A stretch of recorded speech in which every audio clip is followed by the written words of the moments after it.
Plastic bars tryna copy my steel. Copy my steel. Face the fact that ain't no cap, I'm real. Ain't no cap, I'm real. Plastic bars tryna copy my steel.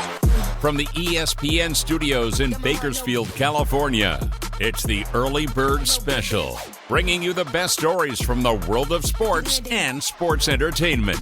Now, here are your hosts, Sparky and Burdick. Welcome to the Early Bird Special. I'm Sparky. And I'm Burdick. Good morning. Good morning, Doug. Good morning, Princess. How you feeling? I'm good. I actually got 8 hours of sleep last night, I believe. Whoa, shocker. Yeah, power kept going out yesterday, all day, into the night. But I was still able to watch most of the Royal Rumble. But we are the Early Bird Special. You just heard the law offices of Kyle Jones, the Well Comedy Club, Wooddale Meat Market, Moneywise, Wealth Management, Fusion Home Services, and Shauna over at Two Goats and the Goose. We'll cover about everything today. We'll talk NFL conference weekend, Condors, runners, some tennis up in there, some WWE, and then we're actually going to talk NBA now that the NFL is pretty much over. But first off, I'll jump into the runners who were back after we talked to Coach Barnes last week. We're on a little winning streak. And I believe after I checked this morning, they won their first game on the road, which made it 3 in a row, I believe. They lost. Yes. They beat Northridge, which was actually the harder of the two games, if you really look at it. But was that CSUN, right? Yes. Yeah, they won, I believe it was last Thursday, and then lost last night to Fullerton by 18. And then they play Long Beach State at home, I believe, Thursday night. So we'll talk. I believe after I checked, I was all jacked up because I thought they had won last night, and I just swapped them. It was the other way around. So they lost to Fullerton last night. So now they're sitting at 3-6 in the conference. And then the Hot Condors, who won Friday night against the Canucks 4-3, lost last night 3-2. But they will be home Wednesday night. I was just reading Wings and Craft Beer Night. That sounds good to me. What night is this? Wednesday. Ooh. At home at 6:30 p.m. You know, it's hard to beat $2 beer nights on Friday. So how's the Wings work? I know they have beer night on Fridays, but this one says Wings and Craft Beer Night, Wednesday the 31st. I would assume they have some sort of connection with one of the wing establishments around this place, since we have about 80 of them. And they're all good. Yeah, well, some of them are good. Some of them are mediocre. I usually just get the original and then go home and put my own hot sauce on it. I'm just saying, at least the most mediocre of them is gone now. I'm not a Hooters fan. Oh, yeah, that was disgusting. Hooters is awful for anybody who wants to argue that, but it just, no. But yeah. So. We could talk wings for an hour. Nah, we're not. Because I'm a wing guy. But my hidden spots are the Pizzaville. Those have the dry rub, so it's not all saucy all over your hands. Those are fire. And then there's a place right down the street from my office at Moneywise, Yard House. Yard House has bomb wings. But we'll get into other things. Like I said, Condors lost last night after winning Friday. Their next game is Wednesday night, so we'll recap that next week. And Cal State lost last night to Fullerton, looking at 3-6. So I believe there might, 6 or 7 more games. I know March Madness is coming up, so they better put it in overdrive if they think they're going to play into the championship. You got 11 more games until the end of the year, because the season ends in early March, and then they go into the Big West Championships, which is until the mid-March, and then you get the crazy tournaments, of course. Did you catch any of the Australian Open over the week? I tried to catch as much as humanly possible, but unfortunately the matches started about 4 a.m., and that's when I start working, so no. Well, I was talking to Ralph Bailey, a little self-plug on our sister station, Kern Radio Live, weekdays from 3 to 6 p.m. He was saying that he had stayed up to like 2:33 in the morning to watch one of the games, and it was the quickest, most boring game that he ever seen. match. There are matches. Yes, whatever. We're But getting specific a here. big shout out to Yannick, who forged a stunning comeback to reach his Grand Slam glory yesterday or early this morning. Early this morning. Yeah, early this morning. It seems like yesterday. Like I said, this all time thing with Australia has got to get fixed. But the 22-year-old 4-seed rallied from 2 sets down to register 3-6, 3-6, 6-4, 6-4, and a 6-3 triumph. And this is a well-deserved win because he took down Novak to get here. And that is a tall order. For people who don't understand, Novak Djokovic is probably the last monster in tennis right now that's still there from the past 2 decades with Federer and Nadal and all that. And he is easily the best player in the world next to, I believe there is a Spanish player right now. I believe it's Alcala is his name. I'm not sure exactly. But this is a huge win for the young man, and it was a great win too. So it's great to look forward to. Well, big shout out, coworker of mine, Debbie Lewis, is a big tennis fan, and I believe Yannick, last year was the first time I went to the Bakersfield Open, Yes. Tennis Open last year, and I want to say that this young man actually was there, and as we get closer into the year, I'll have our buddy Paul over at the the Racket Club to come in and promote the Bakersfield Open. But when we get back, we'll talk a little coaching carousel and preview today's conference doubleheader right here on ESPN Bakersfield, 12:30 a.m. 101.1 FM. Welcome back to the Early Bird Special on ESPN Bakersfield, where you can keep it tuned in. Coming up beginning at 11 with the Chiefs and Ravens, followed by the NFC Championship between the Lions and 49ers at 3:30. And then some NBA action Thursday with the Lakers and Celtics pregame starting at 4 p.m. So the doubleheader today, first off, Kansas City and Baltimore. Who do you got? It's hard to go against Baltimore, but I have a hard time also saying that both number 1 seeds are going to walk into the Super Bowl this year. I don't know why. I just have this gut feeling one of these guys is going to go down today. I do think the 49ers are the one team that are more likely to lose, looking at the games from last week. But also, I am not a huge fan of Baltimore celebrating the way they did last week, beating Houston. And you're dancing in the locker room as if you just won the whole dang thing. And I get it. You had all the stipulations. You had all the thoughts of, Lamar, can he win a playoff game?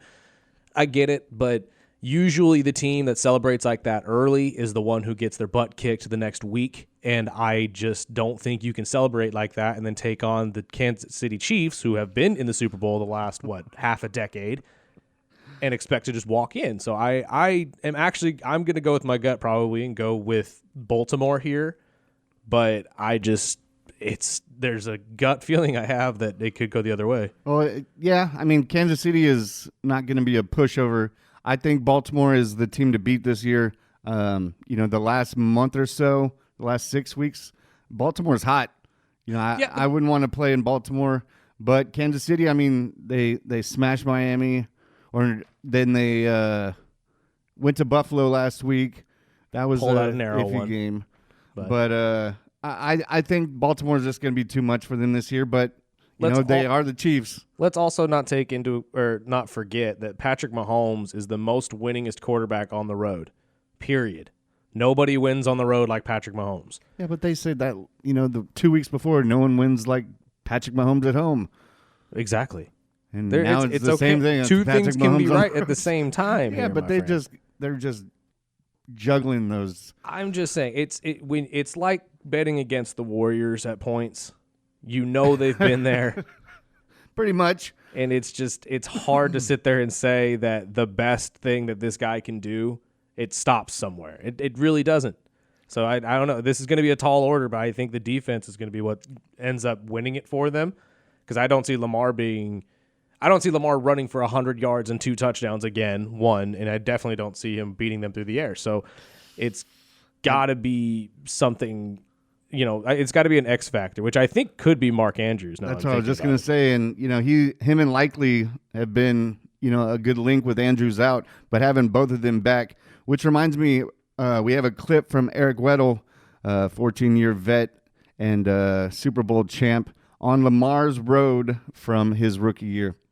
He grew a lot that year. If I'm being honest, he struggled with the football. He struggled big time with accuracy, the speed of the game, timing. Just it was hard, and I didn't think he was going to be able to play that year because of how much he had to make up from the transition.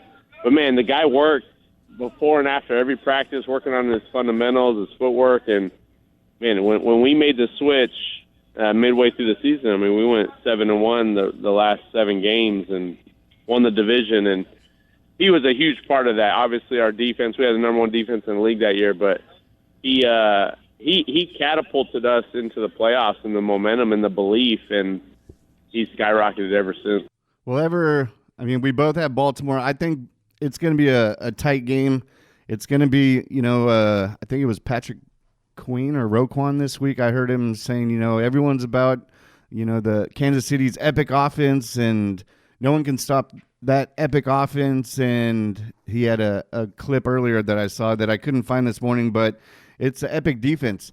And defenses win championships. Quote Garrow Ellis over at MoneyWise. He always says that, preaches, defenses win championships. So, I think Baltimore takes it handedly, but that is just my opinion. And then moving over to the NFC, the late game, Detroit and San Francisco, that should be, a hell of a game. I heard Kerr talking Friday, he's taking the Lions, saying Purdy was exposed. Personally, I think San Francisco just being at home, I think that game last week will probably a nice little slap to the face, like, wake up, you were in the playoffs. And Detroit, no matter how much I love Dan Campbell, I just think they are not it's a successful season for Detroit just going this far. And I think they just don't have enough to stop San Francisco, especially with Debo playing. And then we have a clip on Debo talking about this year's 49ers team. With a game like this, got to put everything on the line because we've been here 4 out of the last 5 years, and 3 years we fell short, and then 1 year we fell short of the Super Bowl. It's kind of like, what is it going to take? And I feel like we got all the things that we need in this building, from Jed, John, to Cal, to all the players. So I feel like it's all hands on deck, and we know what's at stake.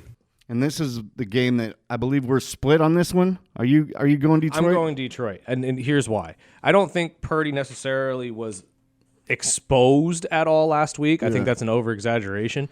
I just think that you played a team that's, the Green Bay Packers, who were absolutely hot at the time and had nothing to lose. Here's why, though, I think San Francisco is going to slip up this week. I think that people are looking at the matchups and they're saying that, Detroit can't handle it. I disagree 110%. There has been nothing about this season for Detroit that tells me they cannot handle what San Francisco has. Now, the one thing San Francisco has that not a lot of teams can handle is a man in the backfield called Christian McCaffrey. Mm-hmm. That's about it. George Kittle has his moments of being one of the best tight ends in the league, but let's all be honest. He's not consistent. No. He has not been consistent this year at all. He makes his plays when he needs to, and that's what you need him to do, and that's great. And you got Debo coming back, but he's also he's injured. He's not 100%. I don't care what San Francisco 49ers fans say. I don't think he's been 100% in a couple years. No, not at all. But I'm not saying that a 70% Debo Samuel can't cook a Gardner Johnson, which most likely is going to happen because Gardner Johnson's already running his mouth. Yes. And that does not bode well for you if you're the Detroit Lions, mind you. You got to give him a fire. Come on. You don't want to stir that up. But see, here's the thing. It's always the guy who stirs it up. Exactly. That gets popped in the mouth. Exactly. That's why you probably should have just kept his mouth shut. Eli Apple did it. Oh, my God. Michael Crabtree has done it with Richard Sherman. You get popped in the mouth, bud. I'm sorry. That's what happens. Well, going back to Kerr's, comments on Purdy being exposed, this was a George Kittle, which I believe has stepped up the last few weeks, but he talked to reporters about Brock Purdy this week.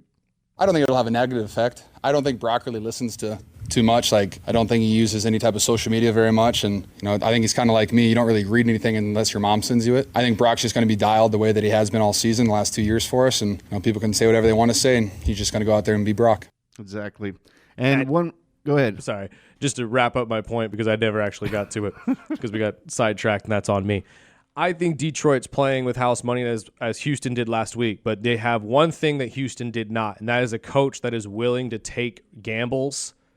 And San Francisco has to be on their heels 24/7 in this game. They're not used to doing that. And I think Jared Goff, who is very, very, he knows the San Francisco 49ers very well. He's played against the Niners half of his career, and he's beaten the Niners half of his career. And you can't sit there and tell me it's a different team. It's not. It's still Fred Warner, still Nick Bosa, still the same team.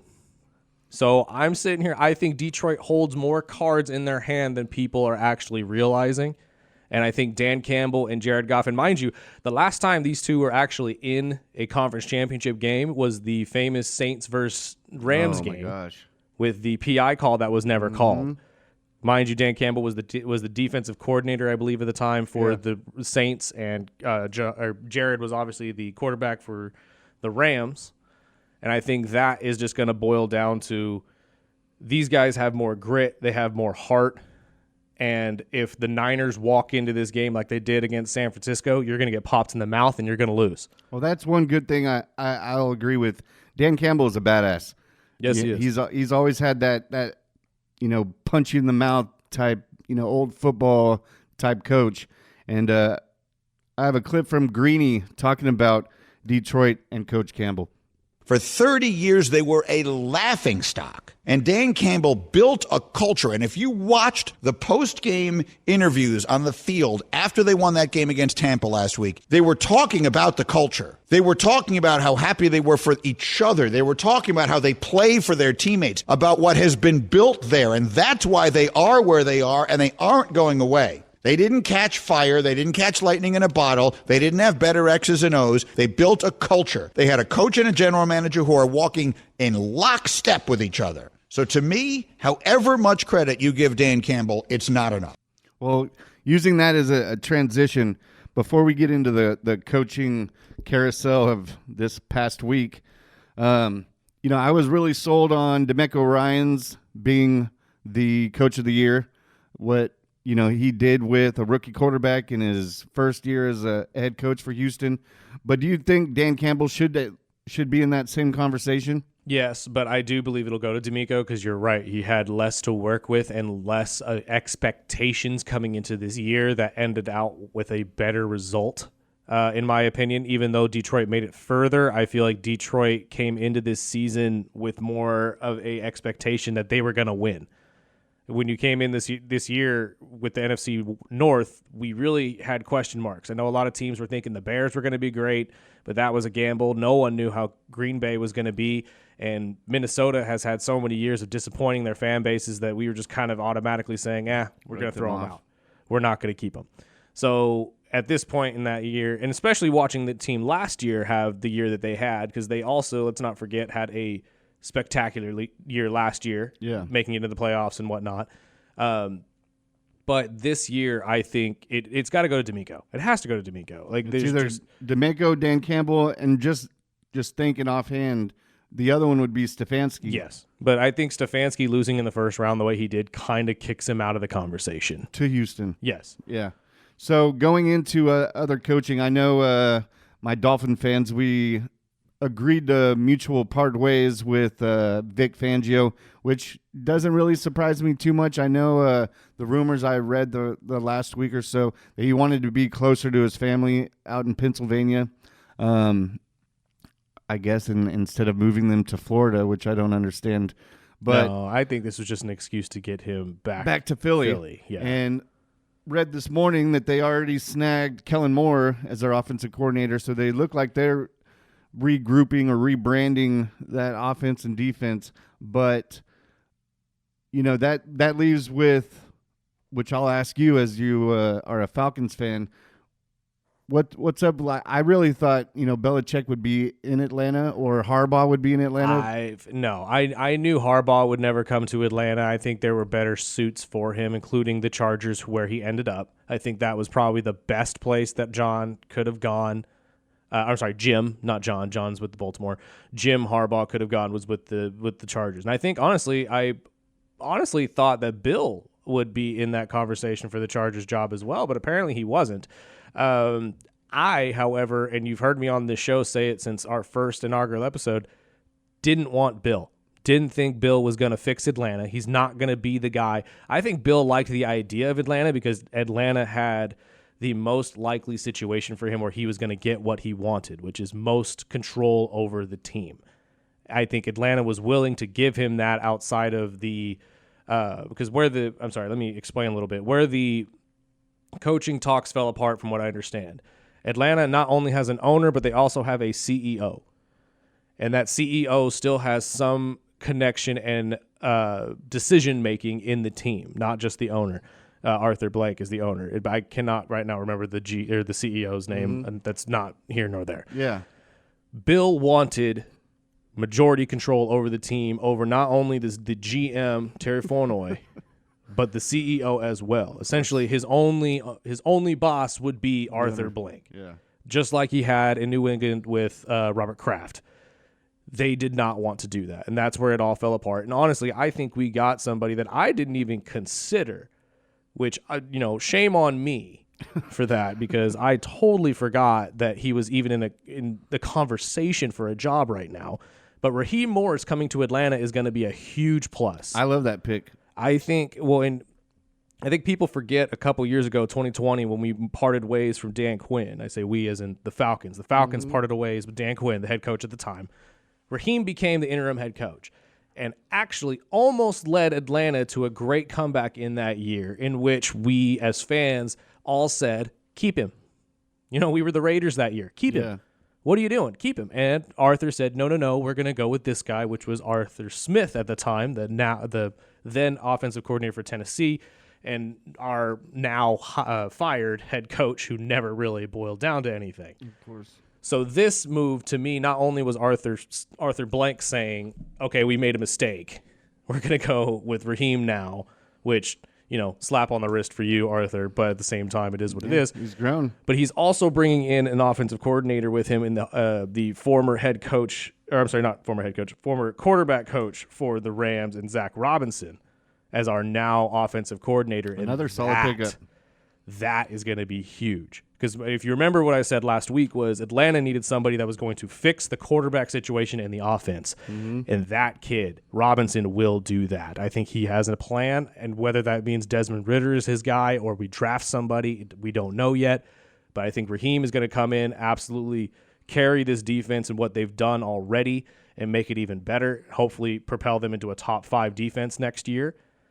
And Robinson's job is going to be solely fix this quarterback situation and find us the guy, because that's all Atlanta needs. They have the players everywhere else. We just got to get the quarterback situation figured out, and the division's ours. So with Carolina getting their coach, Atlanta getting their coach, the Chargers getting their coach, and I know he brought over one of his coordinators from Michigan as well.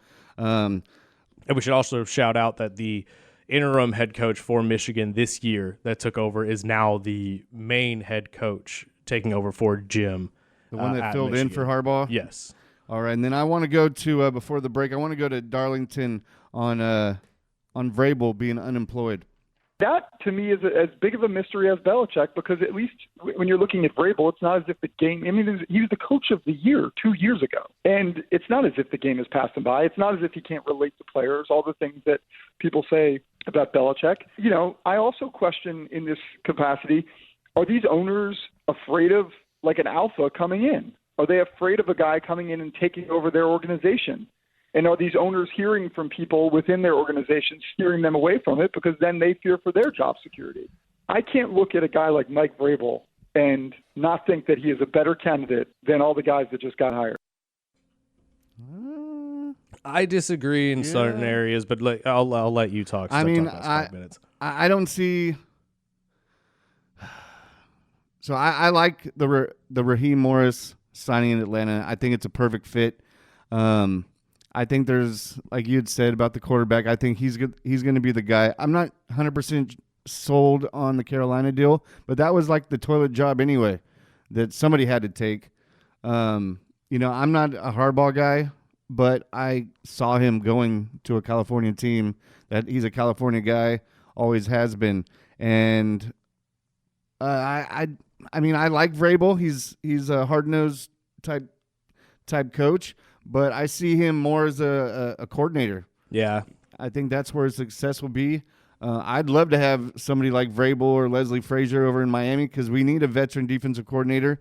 But I don't know how some of these guys who just had multiple years as a head coach to downgrade to a coordinator job unless they have some type of control or kind of like how they have it in contracts like Mayo, how he had his contract built in is, he'll be the coordinator, but once Bill steps down, the job's yours. So they kind of have that, stipulation where they know they have a job after, the coordinator position, which I could see Vrabel or somebody like that getting in their new deal. In a new clause, I could see that as well. Darlington may have a point there when it comes to owners being skittish of an alpha coming in. However, I don't necessarily feel like that's the case when it comes to Vrabel. Bill, I could totally see. Because as we just stated, Bill wants majority control over whatever team he's going to be coaching. He wants to do it his way, which a lot of teams may be okay with, but most teams aren't going to just pass off on that. Vrabel, I think the issue is you're not only coming with Vrabel, he's already stated Arthur Smith will be his offensive coordinator when he comes in. Yep. And I read this morning Bill Belichick is happy to just take a year off and kind of look at what positions will be open next year. I think you're right. I think Vrabel's better off as a coordinator. I don't think he's a head coach right now. I don't think any team really wants to take a shot at him because look at the last couple of years in Tennessee. Without Derrick Henry, you got nothing, bud. Sorry. And I'll stir the pot again, but I think if the Chiefs win and they play in the Super Bowl this year, I think Andy Reid retires, and that might be another position where Vrabel or Belichick. Bill. Exactly. I've heard that. Well, keep it tuned in. We're going to take a short break and come back and talk about how hot the NBA was this week and Silver's new contract, and we'll talk a little bit Lakers basketball right here on ESPN Bakersfield, 12:30 a.m. 101.1 FM. The Early Bird Special. I'm Sparky, and that's Burdick playing the hip-hop beats. You got to make it as wide as humanly possible, don't you? That's who I am.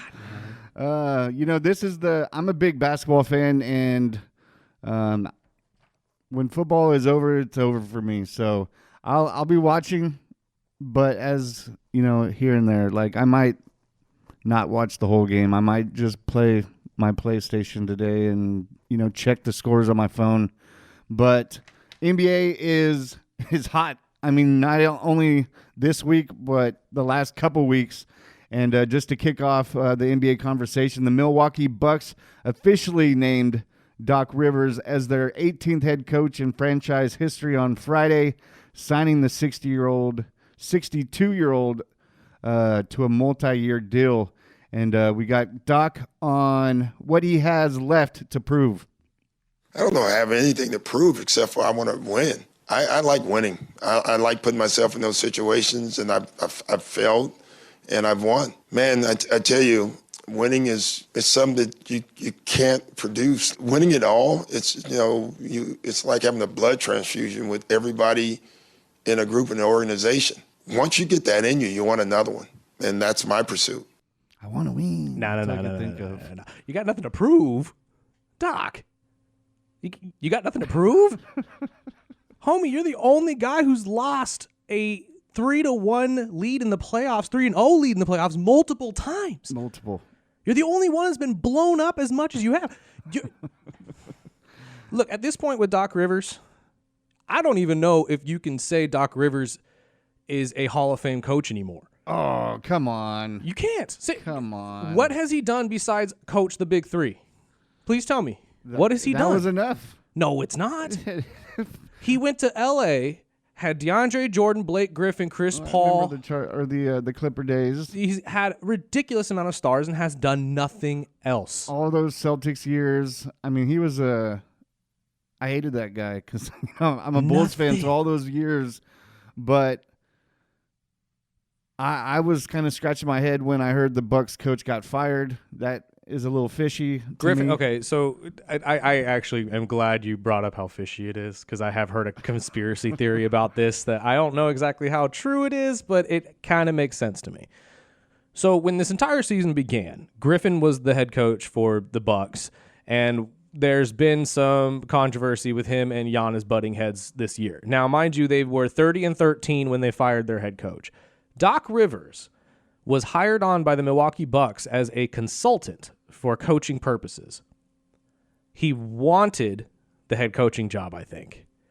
And who wouldn't? With seeing all the turmoil with him and Giannis, or I'm sorry, not with him and Giannis, with Griffin and Giannis, seeing how the team wasn't meshing defensively and Damian Lillard wasn't playing to his potential defensively specifically, I think that, not that Doc got in these people's ear and kind of like forced Griffin out, but I do think that there were people stirring around in the front office who said, why are we paying Griffin when we have a guy like Doc on the payroll? That just makes more sense to me. And it just landed perfectly. I mean, if you were going to come back and coach, I mean, that's who you'd want to be with is Absolutely. Milwaukee. The team who won the championship. But this also ties into my point of him not being a Hall of Fame coach anymore. Guarantee you he doesn't win a chip. Really? Guarantee you in this 4-year span that he is signed in right now, I think I'll take that bet. Doc Rivers does not win a championship with Giannis and Dame. I guarantee love Giannis, it. But yeah, I mean, I like Lillard, but the guy doesn't play any defense. No, he does not. And speaking of not playing much defense, this week was nuts. You know, starting with Luka and Booker went on a scoring spree on Friday night, making this week like none other in league history. And here's a clip of Luka after he scored, 73 points, tying the fourth most in NBA history. And it just so happened to be on the same day, 4-year anniversary of Kobe's passing. It's amazing, man. It's very special. You know, we all love Kobe, man. It was a big tragedy. Can't believe it's been 4 years already. So it's special, you know, to feel on the same day. But obviously, I wish he was here. I mean, and not only what Luka did, but Booker scored 62 for the Suns in the second highest scoring game of his career to add to a week of offensive explosion, the likes of which the league hasn't ever seen. You know, Friday marked only the 5th time in NBA history where 2 players scored at least 60 points after Joel and scored 70 for Philly, and Towns had 62 for Minnesota on Monday. On the anniversary of Kobe dropping 81 on the Toronto Raptors. Exactly. So before that... You can't tell me Kobe ain't still here somehow. Exactly. You really can't. You can't tell me the Mamba does not have some sort of control over the world. I swear. I mean, when he passed, man, this place all started spiraling. I'm just saying. I know, and I started watching basketball again probably 3 or 4 years before Kobe left, and the game wasn't the same after he left. And then when he actually, suddenly passed, it just really reminded me of how great of a player he was when he was here. But before that, the most recent such occurrence of 2 60-point games on the same day was on April 9th, 1978, when David Thompson scored 73 and George Gervin scored 63. The NBA went nearly 46 years without another such day as Joel and Towns pulled off. And I know you wanted to talk about little Lakers.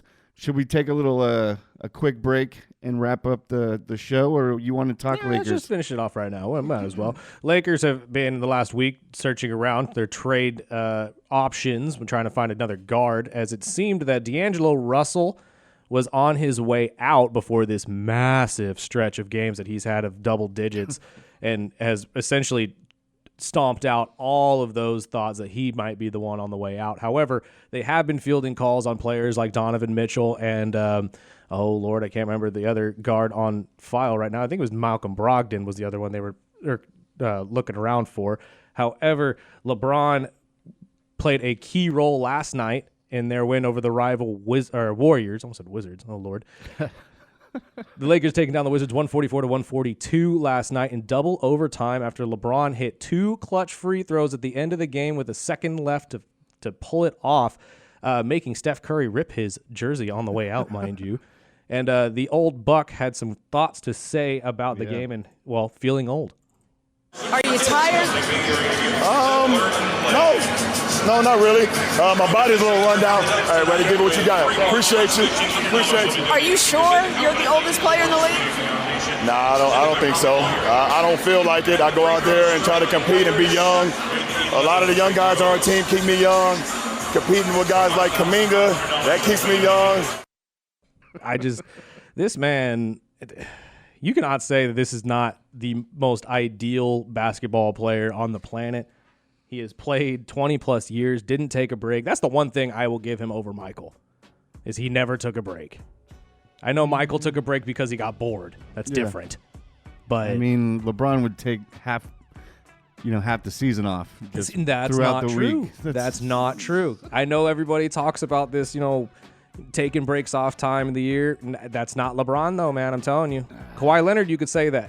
Anthony Davis, you could say that. LeBron, you can't say that. And one last thing, NBA, Adam Silver extended contract through 2029. You think that's a good thing, bad thing? Yeah, Adam Silver's the best commissioner to come into this league. Well, we'll take this break and we'll come back and recap Royal Rumble and everything else going on in sports right here on ESPN Bakersfield, 12:30 a.m. 101.1 FM. Welcome back to the Early Bird Special. Damn, Wooddale sounds good. It always sounds good. Man, if I wasn't so broke right now, I'd go stop by Wooddale's on my way home. Just a couple mentions real quick. ESPN Bakersfield is the home of the Super Bowl, and we'll have the doubleheader later today. I believe pregame starts at 11:30 with the Chiefs-Ravens, followed by the 49ers and the Lions, and then some NBA action Thursday with the Celtics-Lakers with coverage starting at 4 p.m. Condors, quick rundown. Lost last night, but won Friday. They are a home game Wednesday night against Tucson, 6:30 p.m. Wings and craft beer, and I found out it is you get 3 wings for $5 on Wednesday. Oh, is that what it is? Okay, fantastic. And then the Runners, after winning 3 in a row, lost last night to Fullerton, 50-68, and then they have Long Beach State coming up on Thursday. My buddy Law Offices of Kyle Jones is also a member of the Tiger Fight Foundation. He actually runs that foundation with Chris Wilson. Their golf tournament is coming up March 22nd. So go to tigerfight.org and Royal Rumble. So I grew up, late 80s, early 90s. I was WWF guy all the way. Watched every, I had the USA channel. So that was, I'd watch. It was pre-SmackDown days. It was just Monday Night Raw and Sunday Night Heat and all of those. Before the Attitude Era. But this show has actually given me an excuse to start watching it again. So we watched Royal Rumble for probably the first time live in 15, 20 years. You've been missing out, my friend. Yeah. And as I told you, the women blew the dang roof off to start off the show. And it was an amazing show. If anybody didn't get to check it out, the winners of your 2024 Royal Rumble this year were Bayley and Cody Rhodes, as Sparky correctly predicted last week. I had no idea. The son of Dusty Rhodes, winning 2 times in a row. The first back-to-back champion since Stone Cold Steve Austin did it in 96 and 97.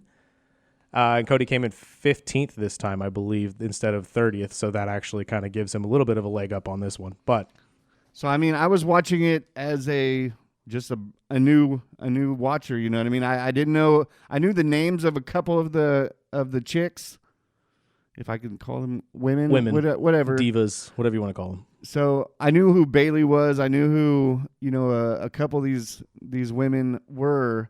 but I fell in love with a couple of them as they were. What was one of the first girls was Naomi, so I was pulling for her.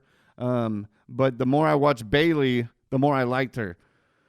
So I will agree, the women's Royal Rumble was way more entertaining than the men's. I feel like it just had more shock value to it. There were more special guests. As you mentioned, Naomi was one of them. She is not actually a WWE wrestler. She is a TNA wrestler, which was kind of fun to see. She used to be in the WWE, but left to further her own career, which ended up being a positive move for her.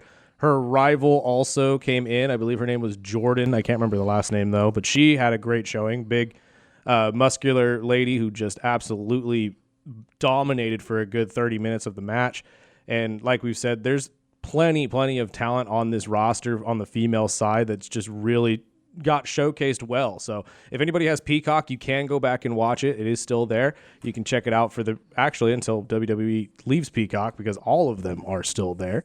Are they going to Netflix? They are going to Netflix. That story broke this week. Starting in 2025, Raw, at least, their Monday night show will be exclusively on Netflix weekly for your enjoyment. So that is actually an interesting look. It was a $1 billion deal for 10 years, so it will stay there for a good long time. A weird, what is up this R-Truth guy? Okay, yeah, I don't have nearly enough time to get into that. There's way too much with that guy. Is he just... He's a nut. He's the comedic relief of the WWE right now, which the fans love. I can see that. And with the final minute, though, let's quickly get into this. Vince McMahon has stepped down from the WWE and as a board member of TKO, which is the partner company with the WWE and the UFC, amid these allegations of sexual trafficking, sexual assault, amongst others, from a former staffer at the WWE. What we know is very limited at the moment, so I'm not going to speak on it a whole ton. I was like, sexual trafficking. It's got a whole ton of stuff into it. All I know is that the three major people involved are Vince McMahon, Mr. Laurinaitis, who is also high up in the WWE, and Brock Lesnar is also involved. We will get more into that probably next week when more info comes out for you. But just so you know, Vince McMahon no longer a part of the WWE or TKO. That is nuts. Well, find us on Facebook and Instagram at The Early Bird Special. Until then, we will see you next week. Hopefully, you can kick back and watch some good football today, right here on ESPN Bakersfield, 12:30 a.m. 101.1 FM.